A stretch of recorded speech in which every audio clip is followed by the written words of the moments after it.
2020 Mazda 6 Skyactiv G, I think this is called. And this is the one where I cannot run it to check the air conditioning because there's no fluid in the engine, so I won't be running it. That's okay. I just connected up the connectors here, but there's one other problem. Can you guys see, even if I could run this engine, the air conditioning would not run. And this is something I'm going to tell you. This is just like a common problem.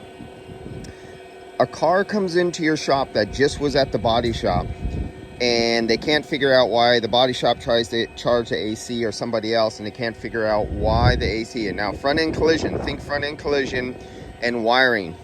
What do you see? What am I looking at right here? There's a problem. I'm zooming in on it. I'm getting closer. You see that sensor right there? Right there. This right here. This is your ambient sensor. And what do you see missing from it?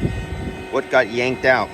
So the connector, or did it get yanked out? Yeah, it did get yanked out. Let me disconnect it. Can I disconnect it?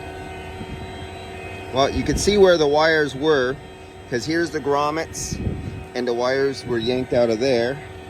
And here they are right there. Those guys got to go in there. The majority of all new cars with an ambient sensor are connected up to the air conditioning.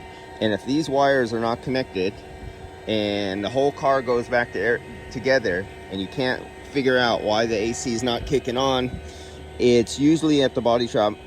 Either they forgot to plug it in, or the wiring harness connector to the ambient air temperature sensor got damaged. I've seen guys stick these back in there without really connecting them, just so it looks good, because they didn't know it was an important part, and say, oh yeah, we repaired it. But so even if I could charge it up, I can charge it up, but I just can't run it because the AC will never kick on. Just a common problem when you see a vehicle in your shop and it comes to you after it just been to a body shop, and they say, we tried to put the charge in it, we couldn't get it running, the AC never came on. Immediately go to ambient air temperature and then start looking around at the grounds. Did they take the grounds off? They put a nice thick coat of paint on it, and they put the grounds back on, and it's making no ground. That's another really common one. You also have if any other wires came off and had to go back on. That's it. All right, catch you on the next one.